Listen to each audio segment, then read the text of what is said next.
प्रभु यीशु मसीह के पवित्र और जीवित नाम में आप सबको जय मसीह की। मेरे प्यारे मित्रों, आज संडे के दिन में हम जानेंगे कि परमेश्वर की मर्ज़ी हमारे लिए क्या है और हम परमेश्वर के वचन से आज हम सीखेंगे। और इससे पहले कि हम परमेश्वर के वचन में आगे बढ़ें, आपको बता दें कि प्रभु यीशु मसीह का एक एक वचन जीवन से संबंधित रखता है, आत्मा से संबंधित रखता है और हमारे रोज़मर्रा की ज़िंदगी से भी परमेश्वर के वचन जो हैं वो जुड़े हुए होते हैं। प्रभु यीशु मसीह ने जो भी वचन कहा वह उन परिस्थितियों को देखते हुए और कि क्या क्या परिस्थितियां इंसान के जीवन में आ सकती हैं और क्या क्या परिस्थितियों से इंसान गुजरता है। प्रभु यीशु मसीह की एक एक शिक्षा मानव जाति के उद्धार के लिए रही है।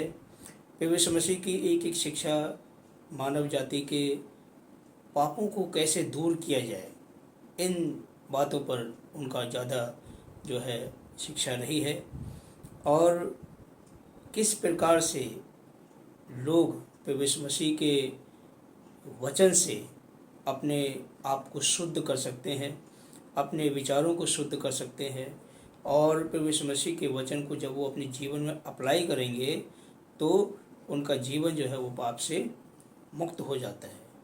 वो एक ऐसे जीवन में चले जाते हैं, ऐसे जीवन में प्रवेश करने लग जाते हैं जिसमें कि उनको बड़ी ही मन की शांति मिलती है और तमाम बुरी सोबत, बुरी संगति से उनका पीछा छूट जाता है।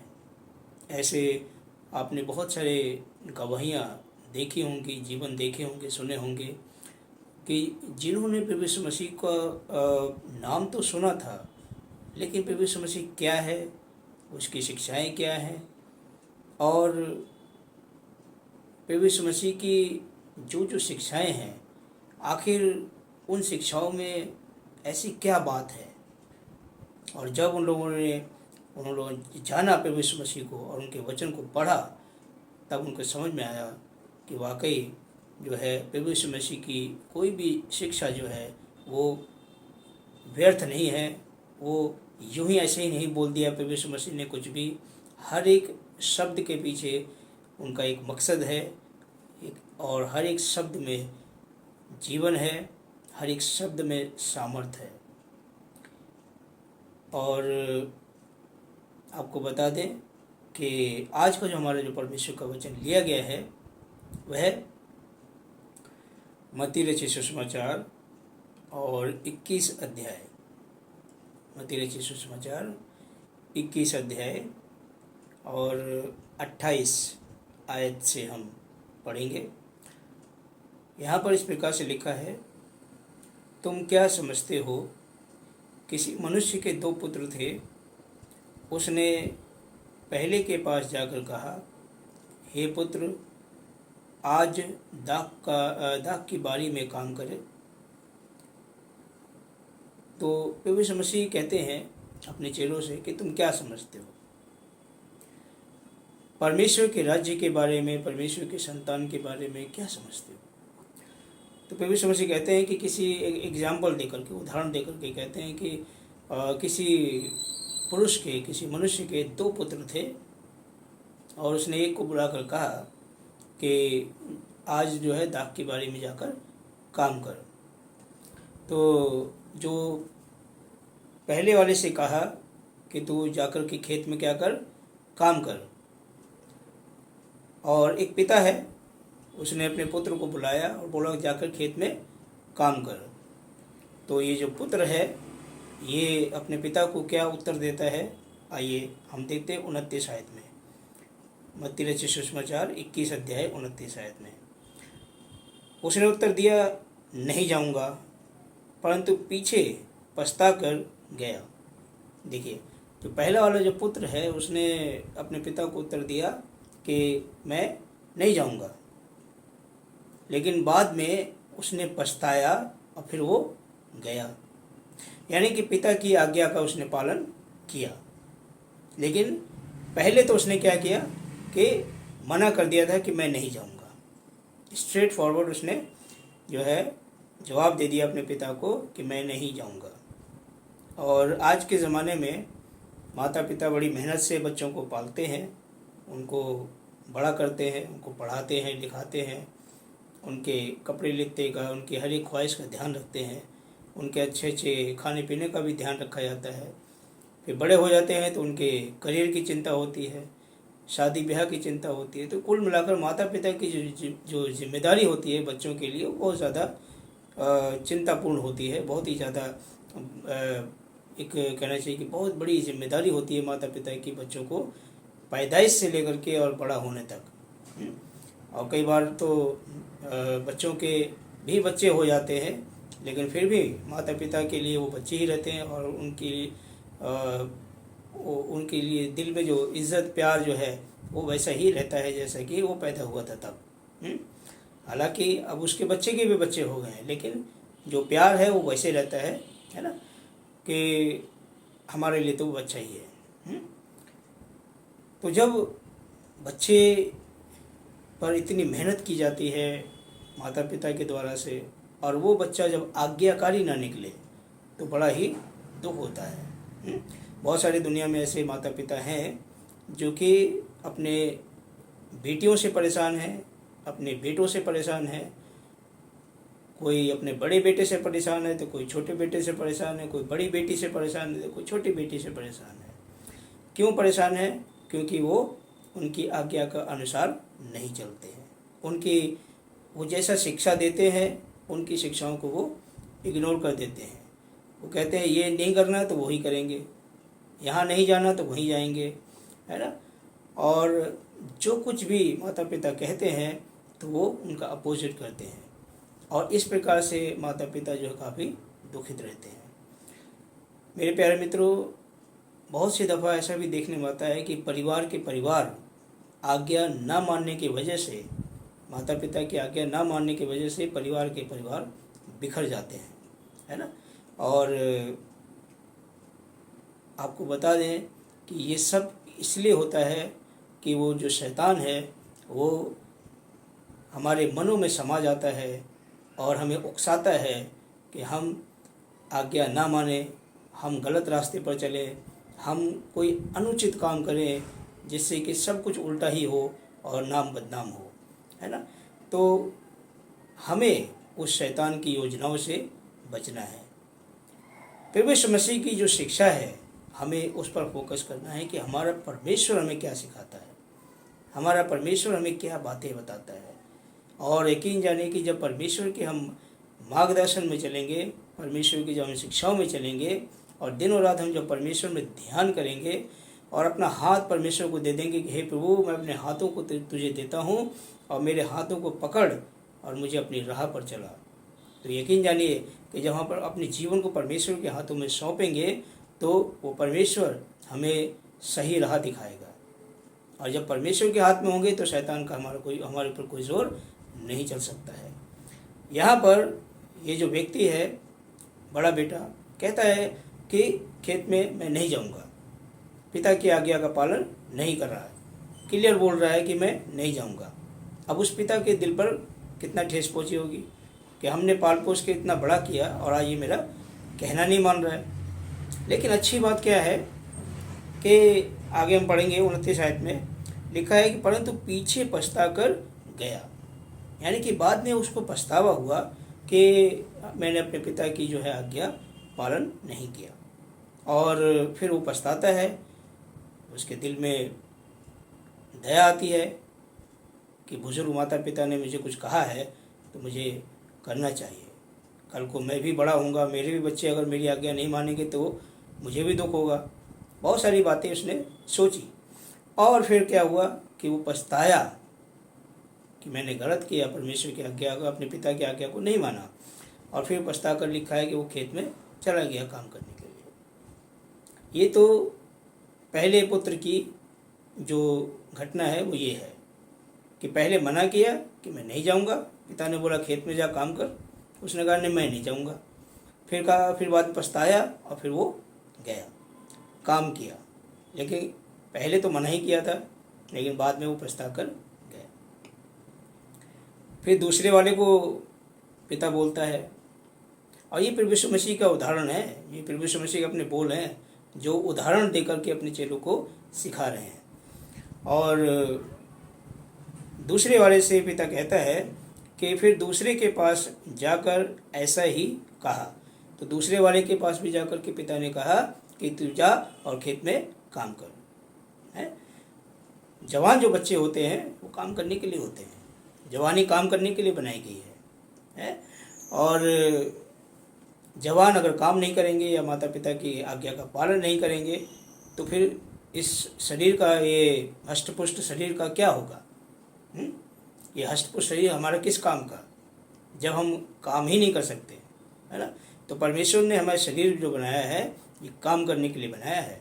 ये नहीं कि सुबह भी सो रहे हैं, रात में भी सो रहे हैं, हर समय सो ही रहे हैं और सोते सोते पूरा दिन निकाल दिया, पूरा सोते सोते पूरी रात निकाल दी और बस पलंग पे पड़े रहो। तो ऐसे जीवन जो है वो परमेश्वर को पसंद नहीं है। परमेश्वर को वो जीवन पसंद है कि जो इस शरीर का सही उपयोग करता है ना, अच्छे कामों में। तो यहाँ पर जो छोटा बेटा है उसको भी पुत्र कहता है कि जा काम कर जाकर खेत में। तो लिखा है,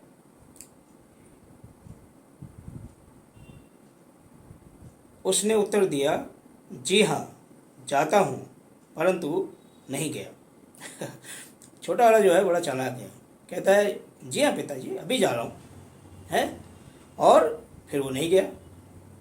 बात को उसने टाल मटोल कर दिया, गोल मोल कर दिया, है, और वो इधर उधर के संगति में, यार दोस्तों में हो सकता है चला गया वो, और वो भूल गया, नहीं गया वो। तो प्रभु यीशु मसीह का जो दृष्टांत है, जो पैराबल है, इसके पीछे क्या उदाहरण है?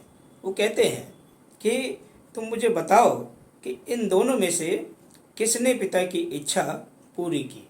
प्रभु यीशु मसीह सवाल कर रहे हैं, बताओ कि दोनों में से किसने इच्छा पूरी की, पहले वाले ने या दूसरे वाले ने? पहले वाले ने मना कर दिया, मैं नहीं जाऊंगा, फिर गया। दूसरे वाले ने बोला जी हाँ मैं जाता हूँ, फिर वो नहीं गया। तो आज के ज़माने में दूसरी कैटेगरी वाले लोग ज़्यादा हैं, ये सच्चाई है। लोग मुंह से तो कहेंगे कि हम तुम्हारे साथ हैं, चिंता मत करो, हैं, तुम्हें कुछ नहीं होगा, और आधी रात को फ़ोन करना, आधी रात को मैं तुम्हारे लिए हाजिर हो जाऊंगा। तो बातें तो पॉजिटिव करते हैं, घबराना नहीं कभी भी, हम तुम्हारे साथ हैं, घबराना नहीं। तो बातें तो पॉजिटिव करते हैं, लेकिन जब वक्त पड़ता है तो ऐसे भागते हैं कि जैसे जानते ही नहीं, है ना। और जब वक्त पड़ता है तो इग्नोर करने की कोशिश करेंगे, बहाने मारेंगे कि जी मैं तो घर पर नहीं हूँ, मैं तो आज इस काम से वहाँ जाना है, मतलब कुछ भी बहानेबाजी टाल देते हैं। तो दूसरी जो कैटेगरी वाले लोग हैं आज के ज़माने में, लोग ज़्यादा हैं। बातें तो बहुत बड़ी बड़ी करते हैं, लेकिन जब काम का वक्त आता है तो उनकी परछाई भी नज़र नहीं आती है, ये सच्चाई है। और यहाँ पर दूसरे जो बेटा है वो कहता है कि जी हाँ मैं जाता हूँ, लेकिन फिर वो नहीं गया। तो ऐसी कैटेगरी वाले आज के ज़माने में लोग मिल जाते हैं कि बातें तो बहुत बड़ी बड़ी करेंगे, लेकिन फिर काम नहीं आएंगे, है। जैसे कि आप देखेंगे मार्केटिंग लाइन में, आप कोई भी प्रोडक्ट खरीदने के लिए जाते हैं तो आप देखेंगे कि जो कस्टमर अटेंड करने वाला जो व्यक्ति होता है वो कस्टमर को ऐसी ऐसी चीज़ें समझाता है, ऐसी ऐसी बातें, बड़ी बड़ी बातें सिखाएगा, समझाएगा कि जो उस प्रोडक्ट में शायद हो भी ना, ठीक है। और खूब तारीफ़ें करेंगे, इतनी ज़्यादा तारीफ़ें करेंगे कि कस्टमर एकदम पॉजिटिव हो जाता है कि नहीं जी ये तो बहुत अच्छा प्रोडक्ट है, चलो ले ही लेते हैं। और जब ले लिया, घर आ गए, ख़राब निकल गया है, बटन प्लग लगाया, बटन दबाया तो चला ही नहीं, वापस लेकर के गए, भैया तुमने ख़राब तो सामान दे दिया, हमें तो ये चल ही नहीं रहा। फिर क्या होता है कि जो बड़ी बड़ी बातें बोल करके प्रोडक्ट बेच दिया, वो क्या बोलता है, इसमें हम तो कुछ नहीं कर सकते जी, आप कस्टमर केयर में कॉल करो। तो आप सोचो ज़रा वो कस्टमर पे क्या बीतेगी, कि जब लेते वक्त तो बड़ा अच्छे से बात किया, और बहुत हमें चढ़ा दिया कि यही खरीद लो। अब खरीद लिया, ख़राब निकल गया, आप बोलते कस्टमर केयर में जाओ। है तो पहले ही बता देते, हम पहले कस्टमर केयर में जाके खरीद लेते हैं। हम तुम्हारे पास क्यों आए? है तो कहने मतलब ये है कि बातें जो हैं बड़ी बड़ी करने वाले आज के ज़माने में बहुत सारे लोग मिल जाते हैं। और यहाँ पर प्रभु यीशु मसीह सवाल करते हैं, कहते हैं बताइए कि दोनों में से किसने आज्ञा का पालन किया? तो प्रभु यीशु मसीह के चेले लोग जवाब देते हैं। यीशु ने कहा, उनसे कहा, मैं तुमसे सच कहता हूँ, 31 आयत में, इन दोनों में से किसने पिता की इच्छा पूरी की? उन्होंने कहा, पहले ने। यीशु ने उनसे कहा, मैं तुमसे सच कहता हूँ कि महसूल लेने वाले और वेश्या तुमसे पहले परमेश्वर के राज्य में प्रवेश करते हैं।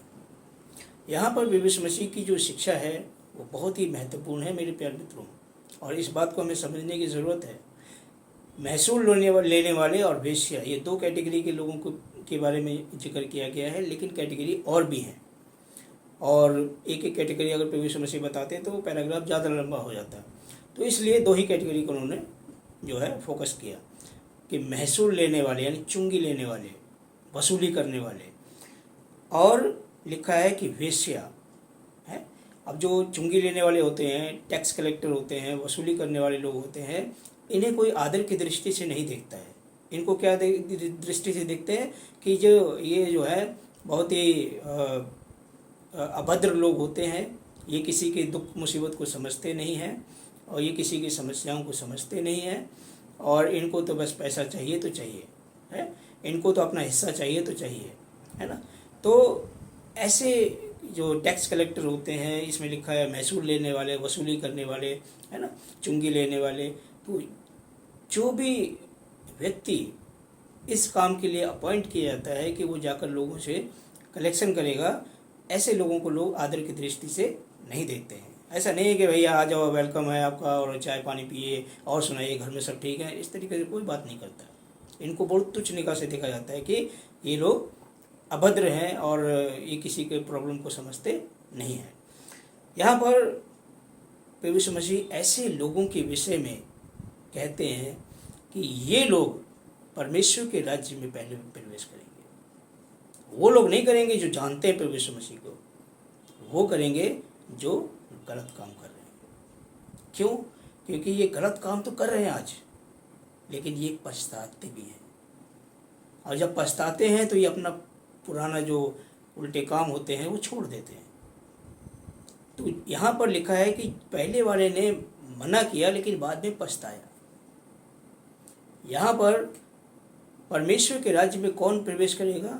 जो पश्चाताप करेगा। बुरे काम हर एक इंसान से होते हैं, गलतियाँ हर एक इंसान से होती हैं, और कई गलतियाँ जानबूझकर हो जाती हैं, कई बार गलती से भी गलती हो जाती है ना। हमें नहीं पता होता है कि हम किस आग में कूद गए गलती से, लेकिन जब जल जाते हैं तब समझ आता है अरे ये तो आग है। हो जाता है, रोड पे चल रहे हैं तो जानबूझ के तो एक्सीडेंट होते नहीं है ना, लेकिन अचानक से आप गाड़ी चला रहे हैं और अचानक से आगे वाले ट्रक ने ब्रेक मार दी और आप भिड़ गए उसमें पीछे से, तो आपका तो गाड़ी का नुकसान हो गया, है ना। लेकिन जानबूझकर ये सब घटनाएं नहीं होती हैं, ये एक अचानक वाली घटनाएं होती हैं। तो कई बार ऐसी भी परिस्थिति आ जाती है कि गलतियां भूल से भी हो जाती हैं, लेकिन उन गलतियों से पश्चाताप जो है वो बहुत इम्पोर्टेंट है। प्रभु यीशु मसीह कहते हैं कि पश्चाताप करो। पहले वाले ने मना किया और परमेश्वर की आज्ञाओं को उसने क्या किया? तोड़ दिया, बोला नहीं मैं नहीं जाऊँगा, मैं नहीं करूँगा, लेकिन पछताया और गया। तो जब हम पछताते हैं और जब हम अच्छे काम करते हैं, परमेश्वर की राह पर चलते हैं, तब परमेश्वर हमें अपने स्वर्ग राज्य में ग्रहण करता है। दूसरी कैटेगरी यहाँ पर बताया गया है, और अभी पहली कैटेगरी के बारे में ही बात कर लेते हैं। जब मसीह लोगों का बपतिस्मा होता है तो उस बपतिस्मे के दौरान क्लासेस होती हैं, है ना, पढ़ाया जाता है, एक एक चीज़ उसको समझाई जाती है, और उसके बाद फिर उससे एक कन्फेशन लिया जाता है कि क्या आप प्रभु यीशु मसीह की शिक्षाओं पर जीवन भर चलेंगे? क्या प्रभु यीशु मसीह को आप अपना जीवन का उद्धारकर्ता मानते हैं? तो जो कैंडिडेट होता है कहता है जी हाँ, मैं ऐसा ही करूँगा। जैसे अभी बड़े वाले बेटे ने अपने पिता को बोला जी हाँ मैं जाता हूँ, और छोटे वाले ने बोला सॉरी कि जी हाँ मैं जाता हूँ, फिर नहीं गया। तो कमिटमेंट तो बत्तीसवें के टाइम पे भी लोग करते हैं, शादी के टाइम पे भी लोग कमिटमेंट करते हैं, मैं दुख में भी साथ दूंगा या दुख में भी साथ दूंगी, सुख में भी साथ दूंगा। लेकिन जैसे ही हारी बीमारी आती है, कोई मुश्किलें आती हैं, तो पति पत्नी को छोड़ देता है या पत्नी पति को छोड़ देती है, और दोनों में क्लेश होता है, झगड़े होते हैं, है ना, विचार नहीं मिलते हैं।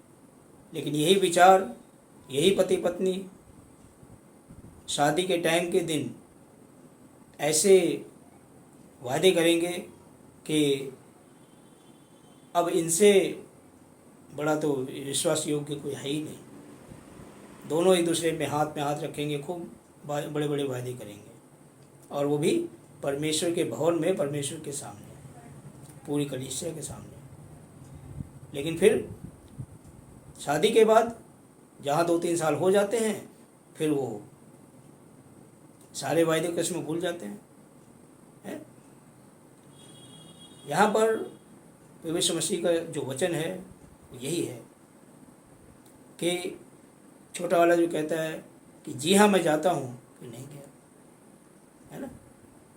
तो जो लोग झूठी कस्में खाते हैं, झूठे वादे करते हैं और परमेश्वर को धोखा देते हैं, अपने आप को धोखा देते हैं और सोचते हैं कि हमारा राज्य परमेश्वर के उसमें है, परमेश्वर के राज्य में हमारी जगह है।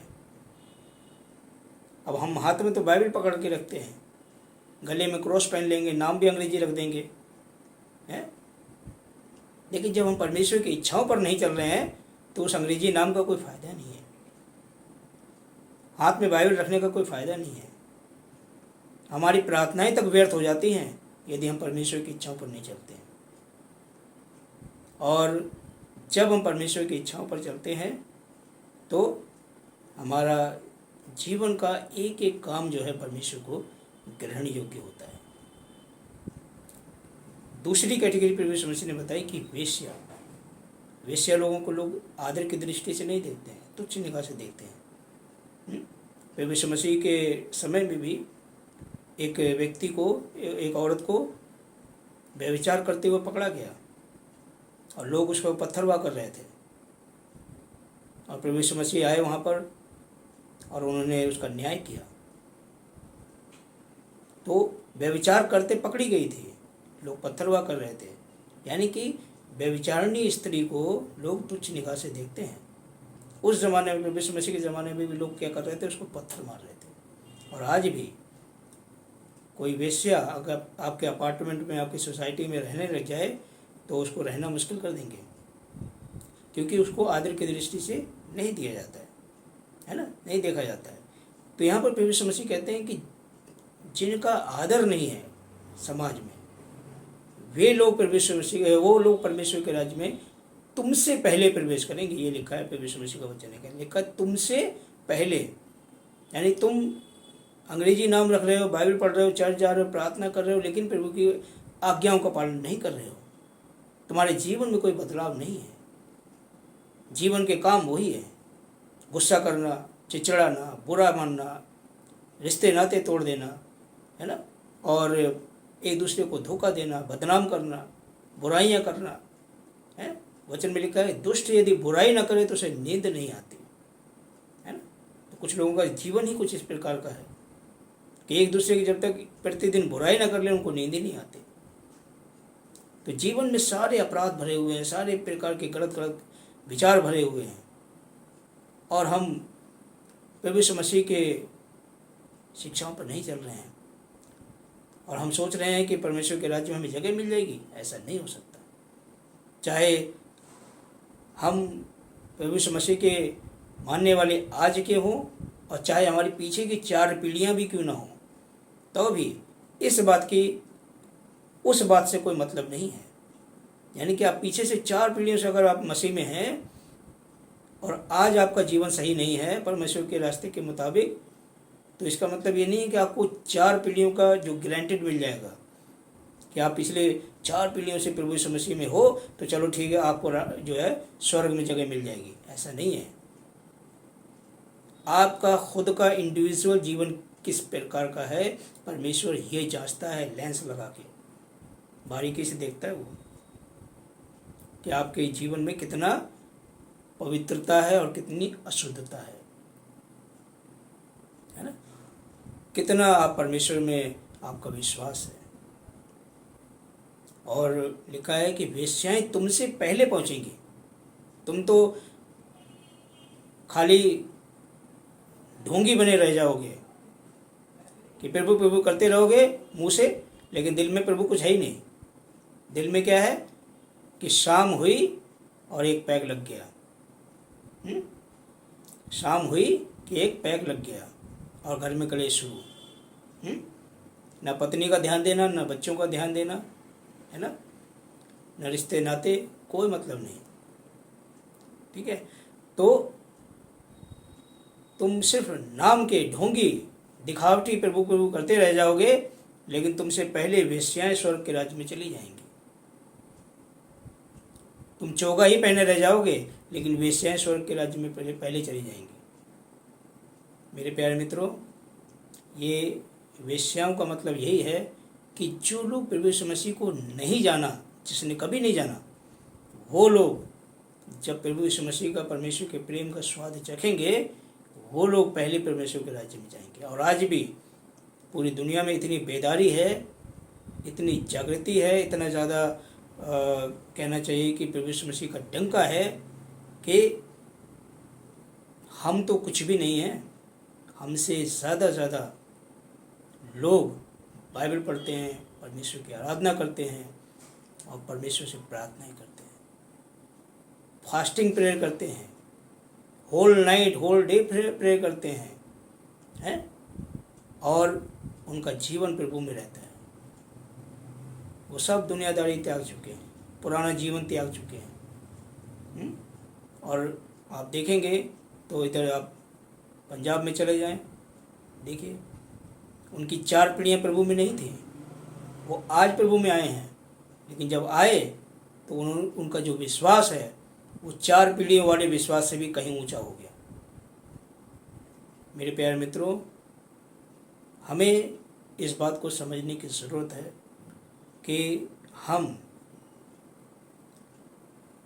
परमेश्वर की एक एक शिक्षाओं को गंभीरता से लें और परमेश्वर की शिक्षाएं हमारे भले के लिए हैं, हमारे नुकसान पहुंचाने के लिए नहीं हैं, हमारे भले के लिए हैं। और जैसे कि उदाहरण के तौर पर आपको बता दें कि जो हमारे देश का संविधान है, वो संविधान देश के नागरिकों के हित में है। ये नहीं है कि संविधान हमारे देश के लोगों का नुकसान करेगा, है ना, वो नुकसान के लिए नहीं है, वो हमारे हित के लिए है, हमारे भले के लिए है। लेकिन जो नियमों का पालन करेगा वो समाज में इज्जत से रहेगा, है, और उस पर कोई दिक्कत आएगी नहीं। लेकिन जो नियमों का पालन नहीं करेगा उसको क्या है कि उसको दिक्कतें परेशानियां आएंगी। परमेश्वर के राज्य में भी हमें प्रवेश करने के लिए और एक अच्छा सही जीवन जीने के लिए, यदि हम चाहते हैं कि हमारे परिवार में आशीषें आएँ परमेश्वर की, हमारे बच्चे खुश रहें, हमारे बच्चे पढ़े लिखें आगे बढ़ें और आत्मिकता में बढ़ें, संस्कार में बढ़ें। आज के ज़माने में संस्कार जो है सिर्फ एक शब्द रह गया है, लेकिन संस्कार की जो असली परिभाषा है वो जीवन में दिखती नहीं है। ये आज की जीवन की सच्चाई है कि संस्कार जो है एक शब्द रह गया है, लेकिन संस्कार की जो डेफिनेशन है वो जीवन में नहीं दिखती है। बड़ों के पाँव छूना, उनको हाथ जोड़कर नमस्ते करना, है ना, उनके साथ प्यार से बातचीत करना, उनका आशीर्वाद लेना। अगर आप पुराने नियम में पढ़ेंगे तो याकूब और एसाव में 2 भाई थे, झगड़ा हो गया। किस बात पे? पीछे 2 भाइयों में झगड़ा हो गया, मनमुटाव हो गया, और इतना बड़ा झगड़ा हुआ कि वो पीढ़ियों तक झगड़ा चलता रहा। किस बात के पीछे जानते हैं? ज़मीन जायदाद को लेकर के नहीं, दौलत को लेकर के नहीं, सिर्फ अपने पिता का आशीर्वाद पाने के लिए। तो इसलिए अब वो उस ज़माने में देखो दोनों भाई जो आपस में भिड़ गए और पीढ़ियों तक उनकी दुश्मनी चलती रही, लेकिन किस बात को लेकर के? सिर्फ अपने पिता का आशीर्वाद लेने के लिए। आज आशीर्वाद भी एक शब्द रह गया है, लेकिन आशीर्वाद की परिभाषा खत्म हो चुकी है, जीवन में दिखता ही नहीं है ना। यंग जनरेशन माता पिता को तो सोचते हैं कि पैदा कर दिया तो कौन सा अनोखा काम कर दिया, पाल पोस के बड़ा कर दिया तो कौन सा अनोखा काम कर दिया, ये तो सब करते हैं, तुमने कर दिया तो कौन सा अनोखा कर दिया। लेकिन सोचो कि वही माता पिता अगर तुम्हें चम्मच से खाना नहीं खिलाते, तुम्हारी मालिश नहीं करते, तुम्हें आगे उंगली पकड़ के चलना नहीं सिखाते, तुम कहाँ से बढ़ जाते, है ना। बहुत बड़ा योगदान होता है माता पिता का, और जब खुद माता पिता बनते हैं तब उनको समझ में आता है, जब तक नहीं बनते तब तक उनको समझ में नहीं आता है। खैर, तो हमें कुल मिलाकर आज के वचन में यही सीखने को मिला है कि हमें ढोंगी मसीह नहीं बनना है ना। हमें ऐसा मसीह बनना है कि जो कहे कि हाँ मैं जाता हूँ, लेकिन पश्चाताप भी करे और फिर जाए। यानी कि कई बार मन नहीं करता है कि हम परमेश्वर के भवन में जाएं, मन नहीं करता कि हम प्रार्थना करें, लेकिन फिर बाद में पछतावा होता है कि नहीं, परमेश्वर के भवन में तो हमें जाना है। बाद में पछतावा होता है, नहीं है प्रार्थना तो हमें करनी है, और फिर परमेश्वर के भवन में भी जाए, प्रार्थना भी करे। तो ऐसा जीवन परमेश्वर को पसंद है। कुल मिलाकर अच्छे काम जो है वो ख़त्म नहीं होने चाहिए, उस जो जारी रहने चाहिए। प्रार्थना करना, परमेश्वर के भवन में जाना, परमेश्वर की धुन में रहना, परमेश्वर की आराधना करना, और हो सके तो उपवास के साथ प्रार्थना करें, घुटने टेक कर प्रार्थना करें, द्वार बंद करके प्रार्थना करें, और फिर देखें कि परमेश्वर की अपरंपार आशीषें, परमेश्वर के स्वर्गदूत आपके चारों ओर आपकी रक्षा करेंगे। परमेश्वर के वचन में लिखा है कि यहोवा के डरवैयों के चारों ओर उसके दूत छावनी किए हुए उसे बचाते हैं। चारों ओर, एक साइड से नहीं, आगे पीछे ऊपर नीचे चारों तरफ से जो है उसके दूत जो है उसकी रक्षा करते हैं, है ना। तो आज के लिए इतना ही है, और हम परमेश्वर के प्रेम में बने रहें, परमेश्वर के वचन को नियमित रूप से पढ़ें, रेगुलर प्रार्थना करें, है ना। हर बात के लिए परमेश्वर को धन्यवाद दें, क्योंकि उसकी योजनाएं हमारे लिए कभी बुरी नहीं होती हैं, उसकी योजनाएं हमारे लिए भली योजनाएं होती हैं, जो आज हो सकता है हमें समझ में ना आए, लेकिन आने वाले समय में हमें उसकी योजना समझ में आएगी। परमेश्वर आप सबको बहुत ऐसे आशीष दे, आप लोग खुश रहें, और आने वाले सप्ताह तक परमेश्वर आपको अपने अनुग्रह में बढ़ाए।